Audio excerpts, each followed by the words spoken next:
हा अत्यंत बेजबाबदारपणा आहे आणि मी हे कधी खपवून घेणार नाही. सर पण आम्ही बेजबाबदारपणे वागलोय म्हणजे काय केलंय? मी तुम्हाला एक स्टोरी करायला सांगितली, ती करण्यात तुम्ही टाळाटाळ केलीत. का मला माहिती नाही. पुन्हा पुन्हा त्या स्टोरीबद्दल सांगूनही तुम्ही तिकडे दुर्लक्ष केलं. का मला माहिती नाही. मी खास दिल्लीहून 2 माणसं त्या कामासाठी पाठवली, त्यांना तुम्ही हवी ती मदत केली नाहीत. का मला माहिती नाही. आणि आता त्यांनी शूट केलेलं मटेरियल इरेज झालं तर का मला माहिती नाही. याला जबाबदार कोण आहे? नचिकेत तू काही बोलू नको. का बोलू नको? सांगा ना मला, का बोलू नको? त्यांना कॅमेरा टेप सगळ्या गोष्टी मी दिल्या. आता शूटिंग संपल्यानंतर त्यांनी टेप सांभाळून ठेवलं नाहीत, ही आमची चूक झाली. टेप सांभाळून ठेवणं, त्या इरेज होऊ न देणं ही सुद्धा आमचीच जबाबदारी आहे का? मी तुला काही विचारलेलं नाहीये.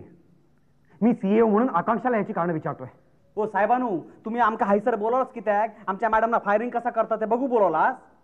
आणि या सगळ्यासाठी जर तुम्ही आम्हाला बोलवलं असेल तर तुम्हाला काय वाटलं? आमच्या मॅडमची चूक नसताना तुम्ही त्यांना फायर कराल आणि आम्ही मुकटपणे ऐकून घेऊ? होय मिस्टर धनाजी. अहो खड्ड्यात गेला धनाजी. काय रे हा? आमच्या बरोबर तिथं काम करत होत असणार आहे तू. आता काम करता करता मोठा झालास, तिथं दिल्लीला जाऊन बसलात, त्यात आमचा काहीच हातभार नाही का रे? आणि हो साहेबानू, तुम्ही त्या दिल्लीपर्यंत पोहोचलो ना हंडी फोडू, ते आम्ही खालचे थर एकदम मजबूत राहिलो म्हणून. आता आमच्या तकलावर येऊन नाचतं. हे पहा, मी तुमच्याशी नीट बोलतोय तेव्हा तुम्ही माझ्याशी सभ्यपणे बोला. मग हा सभ्यपणा जरा वागण्यात दाखवा ना. आमच्यावर अविश्वास दाखवण्यासाठी ती माणसं पाठवली होती ना. मग आम्हाला कशाला धारेवर धरताय? आपल्या माणसाला पाठीशी घालण्यासाठी मोठी हुशार माणसं पाठवली होती ना. हा, बोडक्याची हुशारी. त्या कल्चरल मधल्या मलकानी बाईबरोबर नुसती गुळ पाडत बसलेली असतात, ही त्यांची हुशारी. रात्री बार मध्ये ढोसून उदारी चढवू ही त्यांची हुशारी. आकांक्षा हे काय काय बोलतायत याला तू साक्षीदार आहे हे लक्षात ठेव. तुम्ही मला आरोपीच्या पिंजऱ्यात उभं केलं नाही. म्हणजे मी एकाच वेळी आरोपी आणि साक्षीदार दोन्ही नाही ना असू शकत. मला वाटतं चौकशीचा फार्स आता पुढे. हा फार्स चाललाय असं वाटतं तुम्हाला? उद्या मी दिल्लीला गेल्यावर तुमच्यापैकी प्रत्येकाला मेमो मिळेल ना, तेव्हा तुम्हाला समजेल. अहो दिल्लीला गेल्यावर कशाला? आता इकडे द्या ना मेमो. दिल्लीवरनं दिल्यावर काय मोठा फरक पडणार आहे? देता का आता मेमो? साहेबानू मेमो बनवू त्या पर्सनलच्या फर्नांडिसाक बोलवू. काय नंबर सर त्याचो? उगा किती कोणा खाता तुम्ही? माझ्या बरोबर काम केलेली माणसं माझ्याशी असं बोलतील असं वाटलं नव्हतं. तुम्हीच त्यांच्याशी सॉरी तुम्ही आमच्या सगळ्यांशी असं परक्यासारखं बोलताय. नसलेल्या चुकांचा जाब विचारताय आम्हाला. तुम्ही अजूनही शांतपणे विचार करा सर. तुमच्याही हे लक्षात येईल. मला कोणीही काहीही शिकवायची गरज नाही.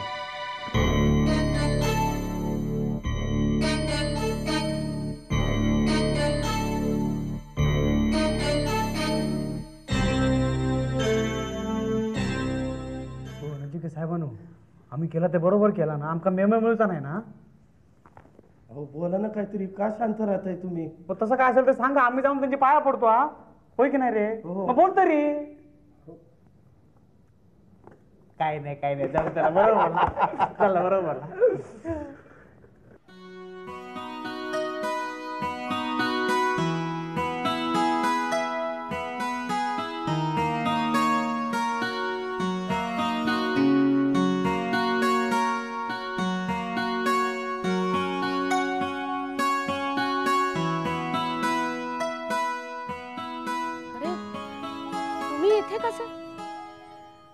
बाईसाहेब, आमच्या दुकानात दर सालला सत्यनारायणाची पूजा असते.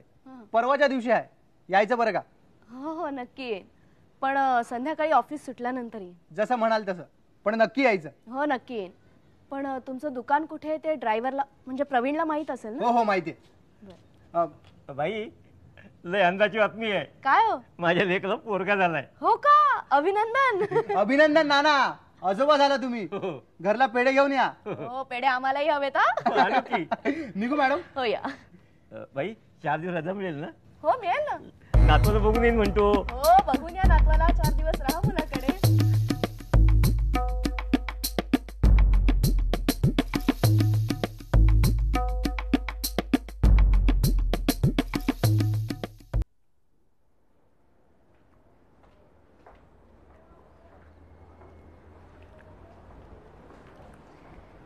तनू अजून थोडी आणू का रे? नाही नको पुरे. अरे घे ना, तुला आवडतात म्हणून मी मुद्दाम केली. आई तुझं काय चाललंय? नाही म्हणजे नचिकेत काकांनी मला सांगितलं की आईला तुझ्याशी बोलायचंय म्हणून मी इथे आलो. तर तू बोलतच नाही आहेस. तू आपलं हे खा ते खा. नाही, मला बोलायचं आहे तुझ्याशी. मग बोल ना. कसली वाट बघतेस? बोल.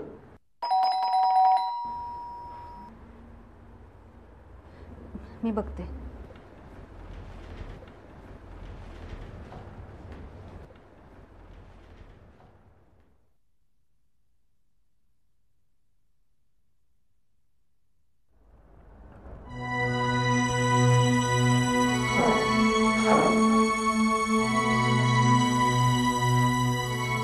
हे इथे येणार होते. मग मी निघालो तर चालेल? एक मिनिट. तू निघून कसं चालेल? तुलाच तर भेटायला आलो ना मी. बस.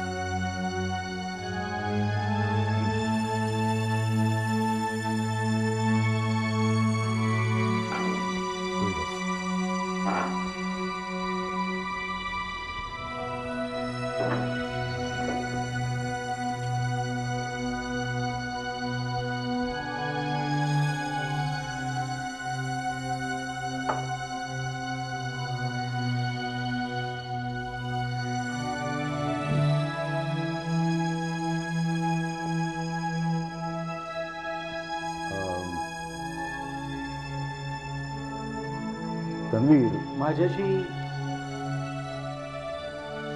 नक्की तुला बोलायचं आहे की ह्यांना?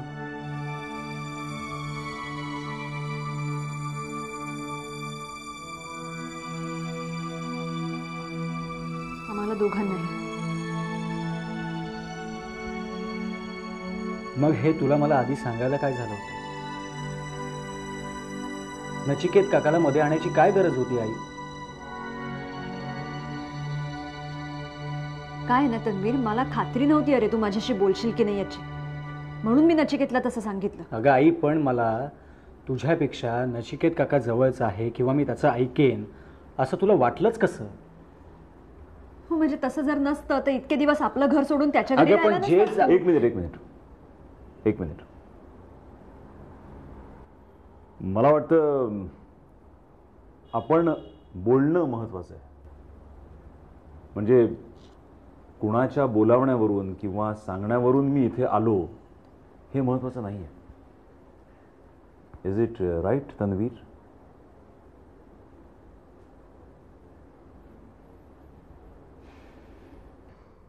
तन्वीर, आम्ही दोघांनी कळत नकळत केलेल्या किंवा किंवा जाणून बुजून केलेल्या काही गोष्टींमुळे तुला खूप त्रास किंवा खूप मनस्ताप झाला असेल तर आधी आम्ही तुझी माफी मागतो. मीही तुझी माफी मागते तनु.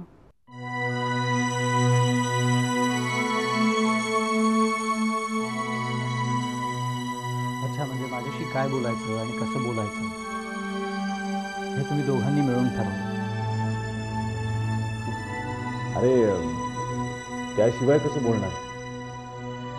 काय काही गोष्टी आम्ही तुला सांगितल्या नाहीत किंवा कुठे सांगितल्या कारण आम्हाला तुला फसवायचं नव्हतं रे. त्या कळण्याचं तुझं वय नव्हतं तन्वीर आणि आमच्यात धैर्य नव्हतं त्या तुला सांगण्याचं.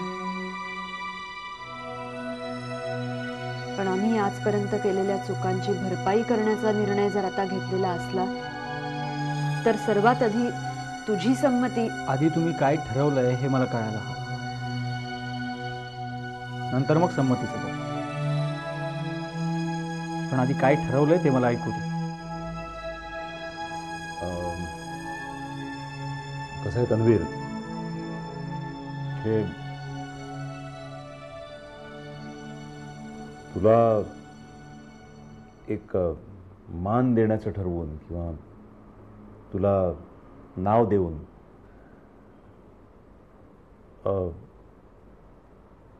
समजा आम्ही दोघांनी लग्न करायचं ठरवलं तर? काय आई काय म्हणताय तू? हो तनू, म्हणजे जर आम्ही दोघांनी लग्न करण्याचं ठरवलं तर तू? आई वडिलांनी या पद्धतीने मुलाची परवानगी घेतलेली मला तरी माहित नाही. हे पहिलंच उदाहरण असावं.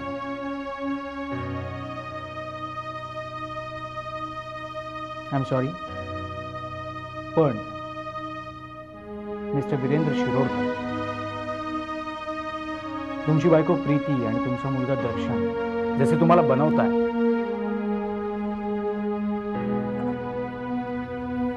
तसं प्लीज तुम्ही मला बनवू नका.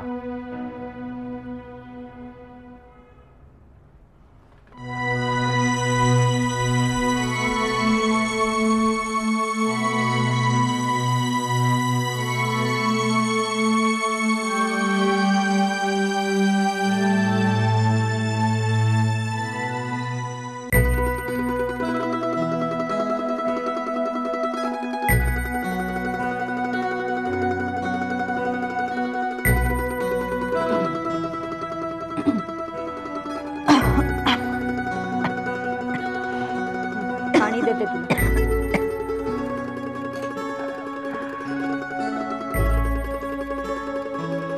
हे घे.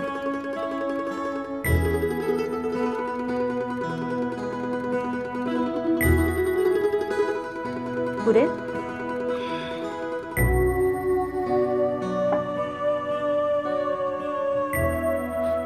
आई, तू आता अजिबात बोलू नकोस. अगं, हॉस्पिटलमध्ये भेटायला आलेल्या लोकांशी बोलून बोलून घशाचं काय झालंय बघितलंस ना. नको नको, तू आता अजिबात घशावर ताण पडू देऊ नकोस.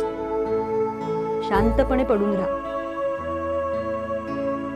इतक्या दिवसांनी बरी होऊन घरी आली आहेस. आता प्लीज आम्हाला परत अशी घाबरवू नकोस आई. मॅडम, कसं वाटतंय आता? खूप वेळ बसलात का? थोडा वेळ आराम करा ना.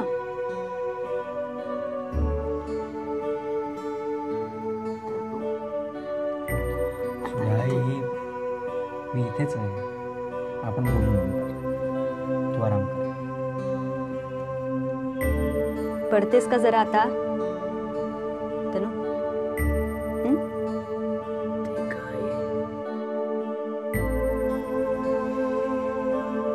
नंतर दाखवते. तू थोडा वेळ आराम कर, उठलीस की दाखवते. अगं, मी आणते, थांब.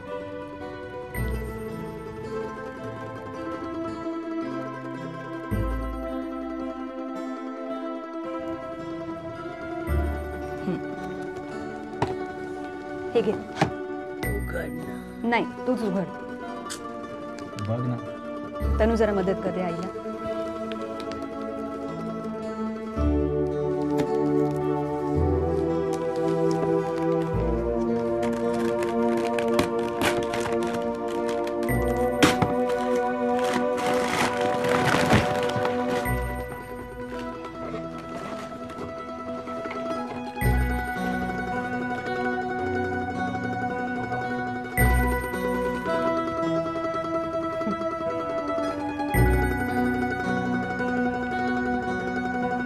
हे जावडेकरांनी त्या दिवशी आणून दिलं ना,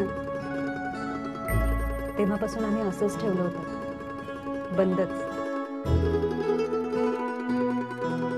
सगळ्यात पहिल्यांदा तू उघडावंस, तू पाहावंस असं वाटत होतं आम्हाला, म्हणून.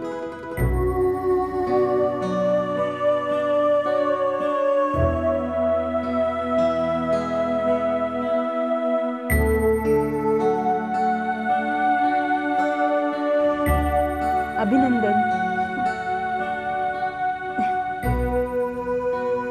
अभिनंदन.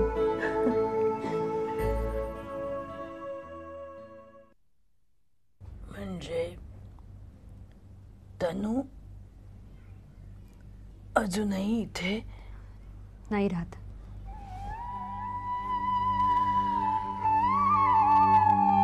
तन्वी वीर अजूनही नचिकेतकडेच राहतोय.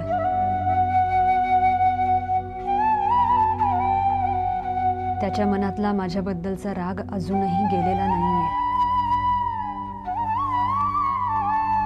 सगळी परिस्थिती अजून तशीच आहे.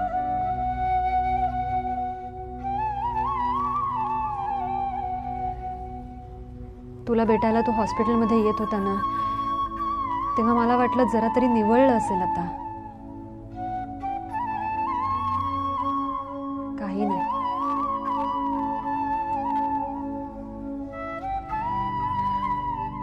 नचिकेत म्हणाला मला जरा बदल दिसतोय, पण मला तरी काही दिसला किंवा जाणवला नाही बाई अजूनपर्यंत.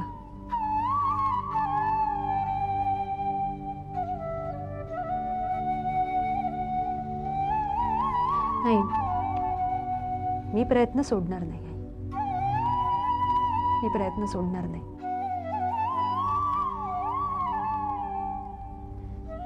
आपल्या तनूला पुन्हा आपल्याकडे आणण्यासाठी काय काय करता येऊ शकेल असा सतत माझ्या डोक्यात विचार चालू असतो. मी कृतीही करते ना ग. मी त्याच्याशी बोलते, त्याला समजावण्याचा प्रयत्न करते. अगं इतकंच कशाला, मी वीरेंद्रशीही बोलते हल्ली. त्यालाही भेटते सतत.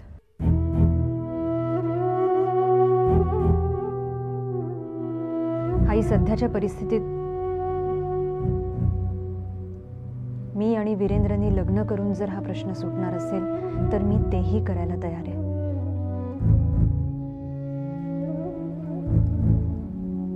आता आणखीन जास्त मी काय करू?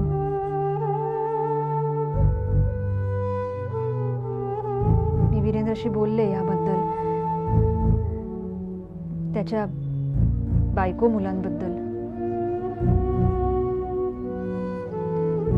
तेव्हा तो म्हणाला की त्याचं पाहता येईल काय करायचं ते.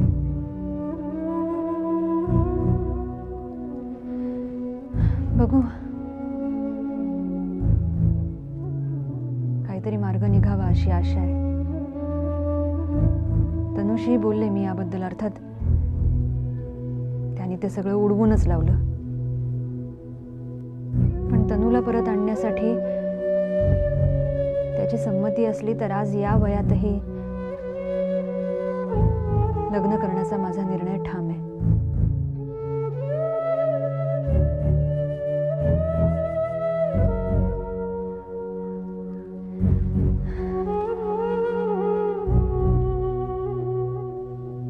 अर्थात ते लग्न म्हणजे ऍडजस्टमेंट असेल, कॉम्प्रोमाइज असेल. भावना कितपत किंबहुना ते नसतीलच याची मला खात्री आहे.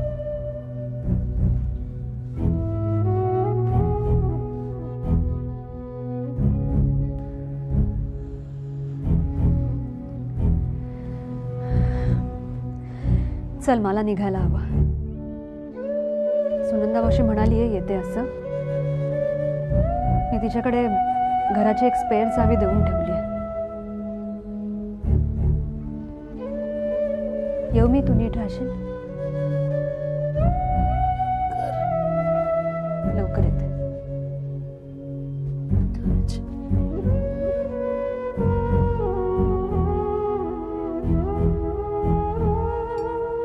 त्रास नको करून घेऊ तू.